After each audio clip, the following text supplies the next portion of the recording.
क्या आप वर्तमान सरकार से खुश हो? इससे जो पिछली सरकार थी उससे खुश थे? कब तक इनके खेल में अपने आप को शामिल रखोगे?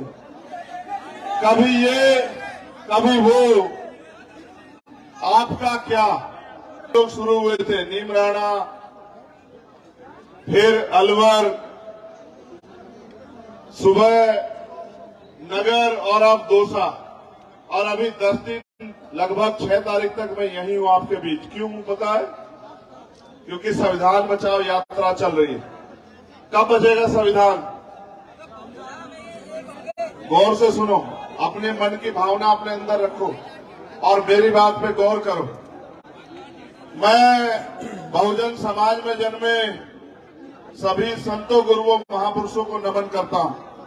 नमन इसलिए क्योंकि वो थे तो हम हैं, और उन्होंने अपना पूरा जीवन बलिदान किया, तो आज कमजोर, किसान, कमेरे, पिछड़े, दलित, आदिवासी, माइनॉरिटी के लोग जो हैं वो चैन की सांस और भारत की तमाम महिलाएं स्वाभिमान, सम्मान का जीवन भारत में व्यक्त कर पा रही है। इसका एक ही कारण है, बाबा साहब डॉक्टर भीमराव अम्बेडकर जी का संविधान। लेकिन आज वो संविधान खतरे में है, और संविधान इसलिए खतरे में है क्योंकि संविधान से जिन लोगों को सबसे ज्यादा फायदा मिला, गुलामी कटी, अवसर की समता मिली, मौलिक अधिकार मिले, मौलिक कर्तव्य मिले, जिनके उजाले में भी बाहर निकल के डॉक्टर, इंजीनियर, आईएएस, आईपीएस बनने का मौका मिला, वो लोग अपने संविधान के प्रति जिम्मेदार नहीं हो रहे। संविधान तब बचेगा जब संविधान विरोधी ताकतें सत्ता से बेदखल होंगी। आप ये सोचो, संविधान विरोधी ताकतें सत्ता में बैठी रहे तो कैसे बचेगा संविधान? वो सत्ता में बैठ के तो संविधान को खत्म करना चाहती है। अगर हम उन्हें सत्ता से उतार फेंके और अपनी सत्ता बना लें तो संविधान भी बचेगा और हमारे हक अधिकार भी सुरक्षित रहेंगे। एक ही फॉर्मूला है जो मैं बार बार कह रहा हूं पूरे देश में कि वोट हमारा, राज तुम्हारा। नहीं चलेगा, नहीं चलेगा। वोट हमारा, राज हमारा, यही चलेगा, यही चलेगा। देखो, बगड़ी याद है, जितेंद्र मेघवाल याद है, इंद्र मेघवाल याद है, ओम प्रकाश रागर याद है, कार्तिक भील याद है, एन तोला गुजर याद है।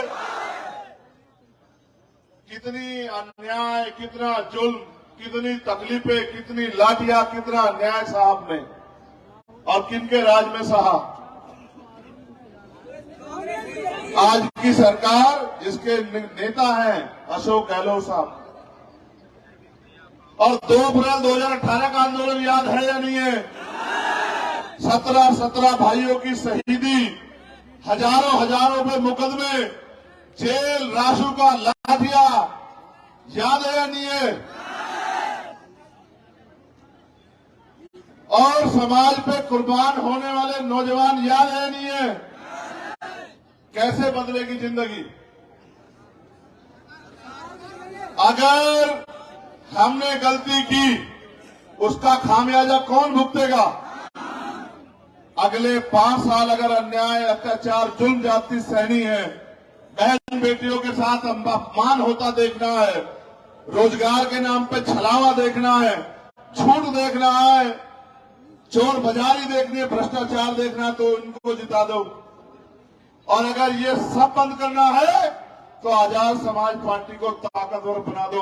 राजस्थान, मध्य प्रदेश में फिर देखना, किसी गरीब को किसी के आगे हाथ नहीं फैलाना पड़ेगा। मुख्यमंत्री जी अभी क्या योजनाएं दे रहे हैं? आटा ले लो, चीनी ले लो, दाल ले लो, मोबाइल फोन ले लो, गैस सिलेंडर के दाम कम करा लो। कल एक पत्रकार, यहां भी पत्रकार साथी खड़े, कल एक पत्रकार ने मुझसे कहा कि मुख्यमंत्री जी इतनी अच्छी योजनाएं दे रहे हैं। मैंने उनसे पूछा कि कब से शुरू की मुख्यमंत्री जी ने ये योजना, आप मेरा मार्गदर्शन करते हुए बता दो कब से शुरू की पत्रकार साथियों? 2 महीना, 1.5 महीना, 1 महीना? चुनाव का कितना समय बाकी है? 2 महीने? क्या 4 साल 9 महीने राजस्थान के लोग यहां से पलायन कर गए थे क्या? क्या 4 साल 9 महीने मुख्यमंत्री जी सो रहे थे क्या? क्या 4 साल 9 महीने में जो सीएचए के साथियों ने, थर्ड ग्रेड टीचर जो भाई बहन है उन्होंने, आशा आंगनबाड़ी कार्यकर्ताओं ने और जो कमजोर हक वंचित समाज के नौजवानों ने जो सहा, क्या मुख्यमंत्री तब नींद में थे क्या? चुनाव से पहले कैसे पता लगा कि गैस सिलेंडर के दाम कम होने चाहिए? चुनाव से पहले कैसे पता लगा कि आटा भी नहीं है गरीबों पे, दाल भी नहीं है, चीनी भी नहीं है, तेल भी नहीं है? कैसे पता लगा? जब चुनाव आता है तब आपकी याद आती है, चुनाव के बाद आपकी याद नहीं आती है। देखो मेरी बात में गौर करो, ये राजस्थान है ना, और जगह तो कमरों में बैठ के पेपर लीक होते हैं, यहां बसों में बैठ के पेपर लीक होते हैं, बसों में। क्या कोई भी अपराध बिना सत्ता के संरक्षण के हो सकता है क्या? मगर याद रखो, अगर ये बुरे हैं तो इससे पहले वाले भी अच्छे नहीं हैं। आपके लिए अच्छा कौन है? आपके लिए अच्छा कौन है? आपके लिए आपको खुद की ताकत बनानी पड़ेगी मेरे लोगों, याद रखना मेरी बात को, वरना अगले 5 साल आपकी गलती की वजह से जो अन्याय अत्याचार होगा उसके जिम्मेदार हम खुद होंगे। आज आपके पास ताकत है, हर कोई आपको अपना कहेगा, हर कोई आपकी बस्ती में आएगा, हर कोई आपके पैर पकड़ेगा, हर कोई आपको इज्जत देगा, लेकिन याद रखना वो इज्जत एक दिखावा है। जैसे चुनाव जाएगा ये रिश्ता भी चला जाएगा और फिर वही होगा जो पिछले 4 साल 9 महीने आपकी खाल उतरी, आपको अपमान सहना पड़ा, रोजगार मांगा तो लाठियां मिली। और जब मैं आता हूं यहां इंद्र मेघवाल के भाई पिता के आंसू पूछने, तो एयरपोर्ट पे 12 घंटे बंद करते हैं, और अगर जबरदस्ती तोड़ के गेट निकल जाता हूं तो गाड़ी में बिठा के दिल्ली छोड़ के आते हैं। और यहाँ के तनखैये नेता पूछते हैं कि चंद्रशेखर यहाँ क्यों आते हैं? चंद्रशेखर यहाँ इसलिए आते हैं कि तुम तनखैयों की हिम्मत नहीं कि अपनी सरकार से सवाल कर सको कि तुम्हारी सरकार के होते हमारे लोगों पर अन्याय अत्याचार हो रहा है, तुम लोग क्यों सोते रहते हो? मैं पूछना चाहता हूं, आपको रोजगार चाहिए नहीं चाहिए बताओ?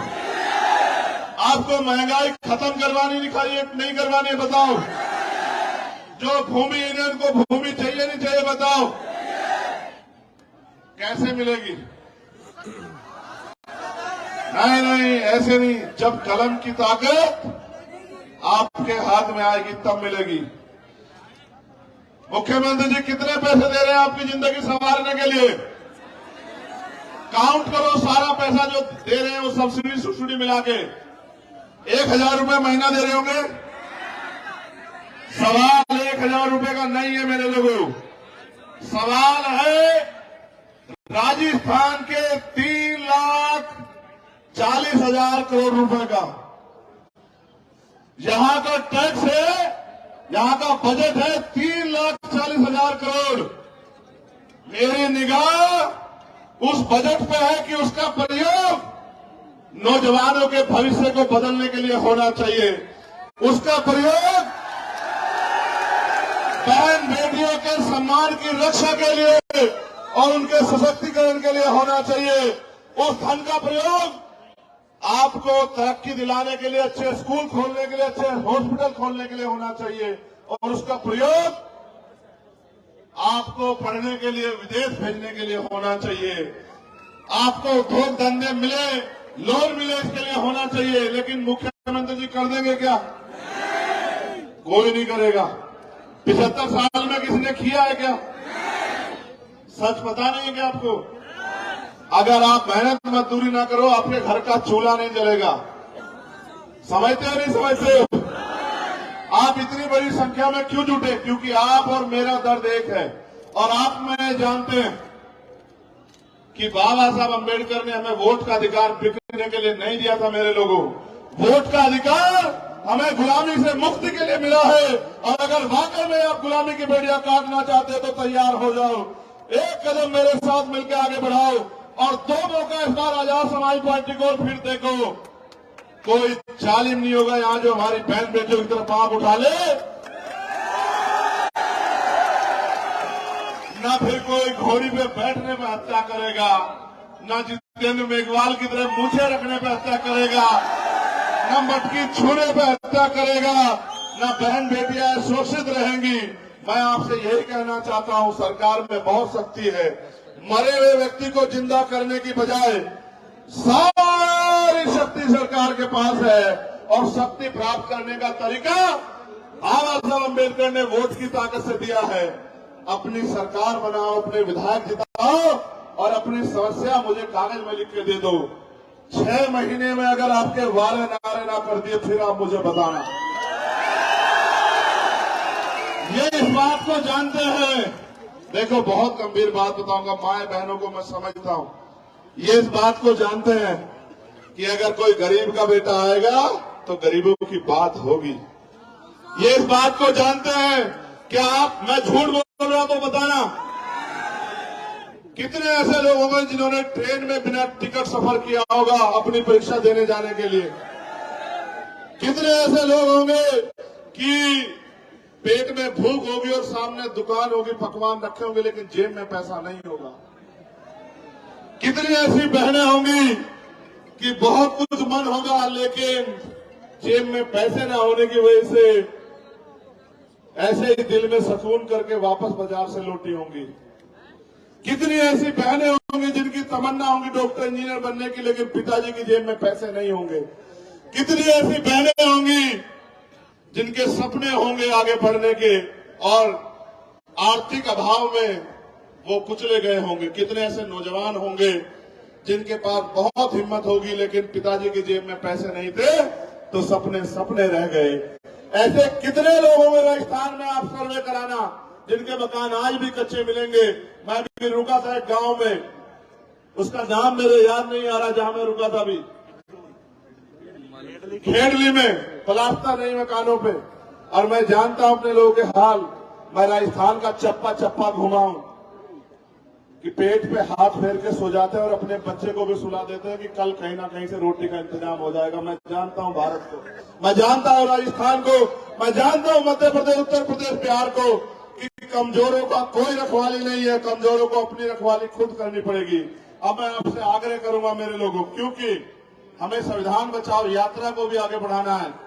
अनुशासन में आप मेरे साथ निकलना और आपका नारा ये होना चाहिए, पूरे दौसा को पता लग जाए और दौसा के सैलाब के जरिए पूरे देश को पता लग जाए कि वोट हमारा, राज तुम्हारा।